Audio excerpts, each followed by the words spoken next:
au mois de mars, pendant la première quinzaine de mars, au théâtre Astrée. Alors, on a un thème, c'est le thème de la transmission. La transmission. On commence très fort par le dernier texte de Catherine Zambon qui s'appelle « Nous étions debout, mais nous ne le savions pas ». C'est un texte sur la résistance, sur les résistances, sur l'engagement. Alors Catherine Zambon, l'auteur, elle a rencontré des gens qui luttaient à Notre-Dame-des-Landes sur le site d'enfouissement des déchets nucléaires de Bure, des gens qui se battent contre les OGM, la ferme des 1000 vaches, etc. Elle a recueilli des paroles, elle a écrit ce texte qui est vraiment un texte sur l'engagement, sur la résistance, et ce texte nous est donné à entendre et à avoir pour une première mondiale par la bande de spectateurs du Théâtre Astrée. Alors, on est très impatient de les voir, de les entendre. Ensuite, on a trois tout seuls. Qui est-ce qui s'intéresse aujourd'hui encore à la guerre de Troie? Eh bien, tout le monde s'intéresse parce que c'est magnifique, les histoires de Hector, Achille, il y a toute une tripotée de personnages mythiques là-dedans. Et c'est Philippe Séclé, compagnie Il était une fois, qui vient et qui tout seul va nous raconter cette histoire. C'est une espèce de stand-up, une saga, c'est en 3 épisodes et c'est à 12h30. Hein, méfiez-vous, c'est pas 19h19. Eterna, c'est le théâtre du mouvement, c'est Claire Hagen qui vient et qui nous donne une sorte de texture de construction avec des marionnettes, du gestuel, de la danse.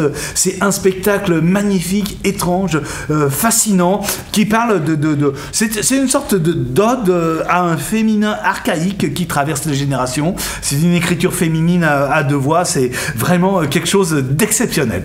Ensuite, on a le Code Noir 1865, ça nous est proposé par le Conservatoire de Lyon. Eh ben, le Code Noir, c'est tristement célèbre, enfin on l'a oublié, mais c'est bien peut-être de le réécouter aujourd'hui. C'est en 1865, Louis XIV a promulgué ce code noir qui légiférait la vente des esclaves noirs.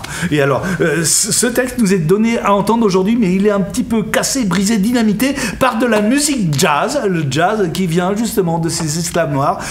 Là, il y a tout un bousculement de l'histoire et quelque chose qui revient frapper à nos consciences. Donc, quelque chose de vraiment exceptionnel, encore une fois. Ensuite, on a Presque 2 enfants. Presque 2 enfants, qu'est-ce que c'est? C'est un texte de Gilles Granouillet qui s'intéresse à un frère et une sœur, mais qui, eux aussi, traversent les âges. Un couple mythique du frère et de la sœur. Et c'est présenté par Corinne Méric, de la compagnie La Bande d'Arrêt d'Urgence. Hein, je crois, elle l'a conçu et elle interprète ce spectacle. C'est là aussi quelque chose de fantasmagorique. Formidable. Et pour finir cette première quinzaine du mois de mars, dans le cadre de la semaine du cerveau, on a l'effet Fox. L'effet Fox. L'effet Fox, c'est un spectacle conçu et réalisé par 2 magiciens. Un magicien, mais ce sont 2 magiciens philosophes, clowns, qui nous parlent du mensonge de la publicité, de la manipulation des esprits à travers cette machine qui nous broie, qui est la communication publicitaire. J'en passe et des meilleurs. Alors, je vous fais un petit résumé. Donc, au mois de mars, première quinzaine de mars, nous étions debout, nous ne le savions pas. 3 tout seul. Eterna. Le Code Noir 1865. Presque 2 enfants. Et l'effet Fox. Hein? Au mois de mars, réservez vos places et venez tous à l'Astrée.